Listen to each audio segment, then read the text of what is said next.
I'm lost. He'll have me like chewing on a little. I'm lost in a mango forest. Hey, what's up, guys? I'm here at Jerry's Fruit Forest. I'm super excited to bring you along. Jerry, thanks for having me, man. Thanks. It's a pleasure. Check it out. These giant monsters here are lemons. And these are actually called ponderosa lemons. It's a hybrid of some type of a lemon and I think pomelo. They're pretty nasty tasting, very, very sour. If you got to be an ultimate sour lemon person to enjoy them, but I just grow them because they look cool and they were fun. Jerry, how many trees do you have at this point? Over 200. Wow. Fruit trees. What's like aloe? How many of that is? How many is that mangoes? Mangoes is about 30 altogether. About 20 of them are named varieties, and about another a dozen or so seedlings in various stages. So we're heading into the first ones. This one right over here. Here we go. That is peach cobbler, which so far has not been the greatest. It's an okay mango. They're just starting to ripen up. It's a little early yet. Oh, like production. That's mid to late season. This area here is at least a month behind Palm Beach. I mean West Palm. So all of those guys down there in zone 10B, everything that they had a month ago, I'm first starting to ripen now. So they're almost finished with some of the varieties, and they're not even ripe here yet. This guy over here is cotton candy. And there's a very sweet mango, a nice mango, good texture, almost ripe. Very nice mango, good size, and it's pretty productive, as you can see. Now, I'm of the anti-spacing group. I love to have a jungle. That's what I was talking about, a fruit forest, a fruit jungle. I love this. To me, this is fun. I don't care, I don't need more production. I got hundreds and hundreds of mangoes. I'm not in the mango business. There's honestly so many, it's true. I want to have the fun and enjoy it. It's my art and do it my own way, you know what I mean? So, of course. This one here is Pickering. I highly, highly recommend this variety. They're almost ripe. They'll turn yellow when they're fully ripe. And look, another week or two. They are crazy producing. Very, very productive. And you see this tree here is a dwarf tree. Yeah. See this one here? I bought it as a 3-gallon tree. This actually comes from Alex at Tropical Acres. And it was bought, and it's only in the ground 3 years. It's from a 3-gallon tree that was, $35. It was about this tall. Now you're behind it, these twin guys are Namdak Mai. And the same thing, I don't worry about the jungle, they're touching, they're fine. They're not killing each other. What happens is they touch each other, one says, all right, I'll go left, I'll go right. One goes down, one goes up. They work it out amongst themselves, and you can see that. You'd think, oh, but there's no sun, there's no nutrients. Look where it has the most fruit. Where it's totally in the shade, there's the one right over here. So the tree is going to do what it wants to do, regardless of what you think. If I spaced them 20 feet apart, I'd probably have less fruit on this thing. Yeah, who knows? And they'd have more problems. It'd be sunburned. The birds would be all on them. Right. That's what I'm saying. They'll produce more than I need. Wow. Can I actually prune these trees and shape them to get triple the production? Probably. Probably. But what the hell for? I work with nature, I don't work against it. And that's why I have less stress too. The things that excite me as a farmer and that excite Jack wouldn't normally excite other people. They would look at it and say, what the hell's the difference between these trees and where they are in the stage now? This guy is spending all of his energy ripening up this fruit. He's a small tree. He's doing his thing. He's not doing a lot of growth now. So having all of this big crop is going to keep this tree small, which for me is a good thing because I have enough trees right here in this spot. And it's a small tree, I want to keep it small. Oh, here's my other little funky tree. Check this guy out. He's also in a little hidden shady spot, protected by the other mangoes. And look what's happening here. Avocado happiness. It's avocado bliss. Utuardo is the name of this avocado. It's from Puerto Rico. Yeah, it's spelled U-T-U-A-D-O, but I think it's pronounced more like the Spanish, rolling the R. Utuardo. Yes. I think so, but I'm not sure. They just skip over the D. Yeah, the R is too hard for people to pronounce, so they just left it off. Utuado. We're gringos. But as you can see, they're doing nice. And the tree on its own, I don't pick anything off because the tree on its own will drop all the extra that it can't handle. It'll select which ones are good and which ones are bad. It'll do the work for you, and a lot better than you will. You think you're going to pick out the healthy ones? It knows, no, that seed is bad seed. Drop it. This guy, PhD, microbiologist. We'll give him some energy and he'll ripen. This is our research. That's it. It is. This one's first year fruiting for me. It's a young tree. It's only about 3 years in the ground. And it's pretty small. Sweet tart. That's a good You've had this one? Yeah. It's one of the, the Zill ones, supposed to be top rate. The whole idea is to have a complicated mango for me. Is to have something that has a little more things going on other than just plain mango flavor. So this has a little bit of, citrus, a little hint, a little lemony tang to it, a little more stuff going to it. That's why I like those like West Indian or Indian mangoes that have that resinous Bombay. I mean, yeah, absolutely, that kind of stuff. Even a good Mahashanok is, something that has a little more kick to it. This is Graham, which is one of my favorites, but I'm getting a huge amount of splitting, you see? And again, it's not for me watering because it just had a lot of rain this year and it was all at once. And it was all at once. So, some of the fruit are good, but I had a lot of losses on it, as you can see. There you go. Oh, I love this one. Harvest Moon. Yeah, actually, it's nice, huge mangoes, as you can see, but not as productive as I would have liked. I mean, for me, it's fine because I have so many mango trees, but they're not. You can get maybe a dozen like this size on the tree instead of 300 small ones. But that's half the size it'll get. Humongous. Makes up for it because of the big size. Yeah. There we go. That's another Pickering. I had this one first. And I liked it. And I said, I'm going to get something else. But this one back here, I want to go take you around through the jungle part. Because I don't prune this thing. And this tree is mind-boggling. There we go, baby. Triple sec. That's SEC, not SEX, unfortunately. But it is a wonderful mango. It tastes like an orange liqueur. Grand Marnier is another little flavoring to it. I mean, it's mostly a mango flavor, but it has a little hint of something extra. And it's a really nice, absolutely fiberless, delicious mango. It makes these ginormous fruit that are fantastic. So far this season, these are the best tasting. And they're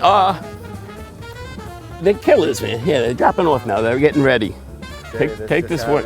Take these guys with you. Take these guys with you, man. Wow, thank you. Just give them a couple days on the counter. Yeah, okay. They should be fine. Perfect. But let's go carve our way through. This is my jungle part. I love it. I could prune it, but then I'd lose all this nice fruit. Why? It's my jungle. This is how I enjoy it. You know what I mean? It's fun. This is a very delicious mango. This comes in number 2 for me, taste-wise, so far, this year. And it changes from year to year. This is Angie. Angie. And Angie is a daughter of Carrie. Angie, And this one's a producer. I would recommend Angie over Carrie because Carrie is like fickle and temperamental and does weird stuff like alternate beering and very strange stuff. Angie's crushing for you. Angie's just like dead on reliable, a delicious mango, a heavy producer. Never prune this tree. See, I have some up there, but most of them I can get to. I have a pole. Yeah, it's right there.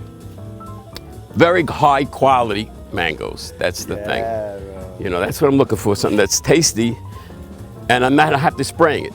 Wow. And other people will get worried and they say, oh, look, it's got this, it's got that, spray this, spray that. It's fungus, it's got that. Oh, look, it's got some spots. Yeah. Taste this, it'll blow you away. You know what I mean? Here's another beginner tree. I mean, when I say beginner, I mean first fruiter. I don't know what do you want to call it. I don't want to use a sexual name, but it's a first timer. What is It's making its first fruit. It's Cog's Hall. It's a dwarf variety. And the fruit is so heavy on this dwarf variety. Look at it, I had to like tie it up with a rope, otherwise these would be dragging in the mud. So just a few fruit on it this year. I had a few already. It's an early variety. And this is Carrie, which some years will have 100 fruit on it, and last year had none. But you'll see there's like parts of it, look at this, parts of it are first flowering again. It's pushing flowers, it's pushing new leaves. It's got other parts that are doing nothing. I mean, the tree is, this one, though. it's still producing. when it's, yeah, I got fruit on it. Yeah. But when it's good, it's fantastic. Yeah. But it's, you know, if you got 15, 20, 30, 40 trees, go ahead. But I'm cutting my list down for making recommendations. People say, how many do you have room for? And I'll try to give them the smaller ones or ones that are going to be less maintenance. And also, are you going to be the kind of guy who wants to be out there and prune it every season, twice a season? You're cutting branches and a ladder, or are you just waiting to grab some fruit? You know, how much work do you want to put into it? You know? Facts. Because otherwise you're going to have a tree that the fruit are all the way up on the top and they're useless to you. Isn't this nice? That's why I left this open a little bit more. Here's some more sugar apples. I love the egg. And Pakistan mulberries. Orange essence mango. It made one mango, I took it off. It was on a tiny little stalk coming out of here. I said, that ain't good. No, that ain't good. And usually I let the tree do its own thing, but I said, no, that's not going to help the tree at all. That you can actually see fruit. Yeah, dude. This is Dwarf Namois, yeah? Dwarf Namois. I just had a huge bunch. And it's got more bunches. Excellent variety. Excellent, excellent. So these guys, what you want to do is you want to pick them as orangish as they can get. What do we have here? This is Pitamba, which, as you can see, is a rainforest cherry. Beautiful. But it has a weird taste, more of an apricot taste. It has a very large pit, and I don't care for the skin. Some people eat the skin, but I would recommend the first one. Don't eat the skin. Okay. Or just try and obviously not the seed. I mean, the skin doesn't taste bad. It's just, you know, it's a... There you go. Yeah. It's like a really fire... Apricot. Yeah. Apricot, grape. Plum. You have to try one, and you know, I can't describe. Some of these exotic fruits are really, really hard to describe. If you get one that's perfectly ripe, they have a really apricot-y taste, and that sourness goes away. Apricot. And there's no sourness at all if it's completely orange. And none of these, believe it or not, are fully ripe. No, go ahead. I got the tree. And I usually pick them up off the ground because sometimes I find riper ones, and if I find a ripe one that's not bugged up, I know it just fell, I know it's ripe. And I know they use a lot of these. It's a beautiful tree, and it keeps its leaves all year round. It's a very nice, and they stay small. You can make a whole hedge of these things. You can use it. Great for landscaping. If you can find enough of them. You start from seed. But that's the Pitamba. So guys, we just pulled up and Jerry just told me his jackfruit that I sold him at the farmer's market, what was it, 4 years ago? 4 years ago. 4 years ago is in the ground and it's fruiting. So let's check it out. This is Magic Jack. Because it's a seedling, it doesn't have a proper botanical name other than being a jackfruit. So I have the privilege of naming the variety, and I'm naming it Magic Jack. And it was... Because it's a Magic Jack tree. When you see this, you will not believe that this was a tree was only 1 foot tall, right. Bought in a 1 gallon container for $8. It was sitting on a table at the green market where I bumped into Jack. I just had to get him out of the Look at that. It's waving in the wind. All I remember you saying was, I asked you what varieties, and you didn't know it was a seedling. All you said was it was from a crunchy one. That's all I said. That's all you said. It was a crunchy one, so. But look at the size of some of those. And when you look up, straight up into the tree, and you start trying to count them, wow. I keep losing count. Count how many there are going north. It's insane. I love this tree for the main reason, besides that it's incredibly productive and you don't have to do anything to it, is that it takes up a very small footprint in your yard because it's a straight vertical tree. I compare this with my giant longan tree, which must take up, 100 square feet at least. Yeah. At least. Right. And I have fruit on it, but it's the amount of space that it takes is ginormous. And this is like nothing. One column. Boom. I'm already at 17. You got 17. That's more than me. I was only up to 15. The last time I counted was like, a couple days ago. Wow, that's so many. This is the first year of fruiting? First year fruiting. And that's why I'm saying trees live on their own schedule. Some guys sleep, creep, and leap. This guy was immediate mega voltage, 240 wired, steroid injected. I have no idea, the root must have hit the mother load of, poop or something. I have no idea what was under there. That this thing is just. It's all your love. Yeah. So, Jerry, with all this going on, and thanks for having us, bro. Oh, my pleasure. What's next? What's next is we're gonna have some fruit party. Fruit party? Fruit party. Heck yeah, For the dude. fruit fraternity of Jupiter Farms. Yeah. And all you gotta do is be a fruitaholic. I love it, yeah, out here in And Jupiter want to Farms? have it out here in Jupiter Farms. When are we having it? You set the time. We got a couple other people put to in invite, other Jupiter farmers who's doing fruit, Yeah. guys like Ken, and he's do got it. tons of fruit trees, and maybe everybody can bring a little bit of fruit. We'll do like a I love it. crazy fruit tasting. Let's do it before mango season's over. Well, we got to do it soon because who knows what's, Description below. We'll see you there. So if you're in touch with any of those guys, you can always invite the others, Yeah, is there anything you want to say to the audience? Yeah, let's just, on your way out, let's just shoot a few more pictures of some fruit that's happening because, we missed a lot of stuff. So we'll just kind of fade away looking at fruit.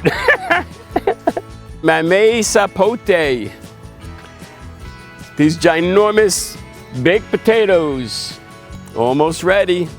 Have you eaten one off this tree? They're not ripe yet. You see what you're supposed to do is give it a scratch. And if it scratches green, almost. It's still a little bit green. Real close. Close. Real close. Oh my God, he had it last time. And if you ever watch that video, folks, you'll see why he's not eating it now.